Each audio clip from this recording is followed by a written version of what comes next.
warahmatullahi wabarakatuh. Saya Siti Anisa Lutfi. Saya ingin memaparkan tugas magang saya di hari ketiga. Yang pertama, job description. Job description motivator pada kegiatan insidental. Yang pertama, apa yang harus dilakukan motivator apabila ada murid yang tidak mau masuk kelas? Memberikan kesan positif bahwa kegiatan belajar adalah kegiatan yang menyenangkan. Menciptakan suasana belajar yang menyenangkan untuk anak dengan cara mengajak anak berdialog, bernyanyi, bercerita, dongeng, dan menggunakan media permainan. Memberikan materi belajar secara bertahap agar anak tidak merasa kesulitan. Yang kedua, apa yang harus dilakukan motivator apabila murid menangis? Tenang, biarkan murid mengekspresikan apa yang ia rasakan. Cari tahu penyebabnya dan validasi perasaan murid tersebut. Yang ketiga, apa yang harus dilakukan motivator apabila ada murid yang mengganggu murid lain? Menegur murid dengan kata-kata yang baik dan dapat diterima oleh murid. Berikan alasan yang solutif mengapa murid tersebut harus memperhatikan. Beri peringatan dengan menggunakan body sign. Berhitung dengan suara normal. Yang keempat, apa yang harus dilakukan motivator apabila ada murid yang melamun?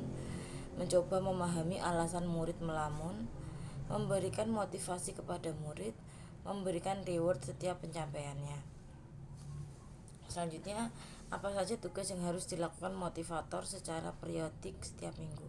Memberikan bimbingan kepada anak, menumbuhkan minat baca dan minat belajar, menciptakan fun learning bagi anak, menerapkan metode Bimba dengan disiplin, memberikan motivasi kepada anak, memfasilitasi anak dengan materi pembelajaran yang sesuai dengan kemauan dan kemampuan anak, memahami karakter dan kesukaan anak didiknya, membantu siswa agar memahami dan memanfaatkan potensi yang ada pada dirinya secara optimal. Yang kelima, bagaimana saja tugas rutin yang harus dilakukan oleh motivator setiap hari? Memberikan bimbingan kepada anak, menerapkan metode Bimba, menumbuhkan minat baca dan minat belajar anak, membantu anak agar dapat memahami dan memanfaatkan potensi yang ada pada dirinya secara optimal. Selanjutnya, bagaimana cara agar motivator mengetahui karakter dan kesukaan anak? Berdialog dengan anak, memahami anak melalui hal yang disukainya, memberikan motivasi dan reward, melakukan evaluasi afeksi atau ekspresi anak, membimbing anak dengan penuh cinta dan kasih sayang, menciptakan suasana belajar yang menyenangkan, memanfaatkan metode small step system atau bertahap dan individual system atau secara individu. Selanjutnya, tugas dan tanggung jawab motivator. Target di kelas Bimba A-I-U-E-O. Yang pertama, apa target dan suasana kelas di kelas Bimba A-I-U-E-O yang harus dicapai motivator? Menumbuhkan minat baca dan minat belajar anak sejak dini. Anak mau melakukan kegiatan baca dan belajar karena keinginannya sendiri. Anak merasa bahagia bukan terbebani. Anak memiliki kemampuan yang meningkat. Suasana kelas yang nyaman dan tenang. Suasana yang nyaman dan tenang dapat merangsang anak melakukan kegiatan yang dapat menunjang proses belajar mengajar. Yang kedua, bagaimana cara motivator mencapai target atau tugas di kelas Bimba A-I-U-E-O?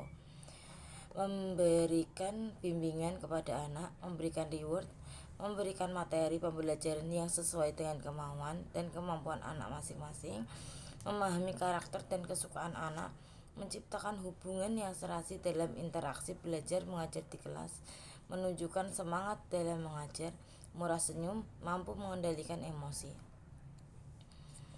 Selanjutnya, apa tanggung jawab utama motivator Bimba? Membimbing, mengarahkan, dan memotivasi anak agar dapat memiliki minat belajar secara sejak dini. Selanjutnya, tanggung jawab motivator di kelas. Yang pertama, apa yang harus dilakukan motivator untuk menjadikan suasana di kelas aman?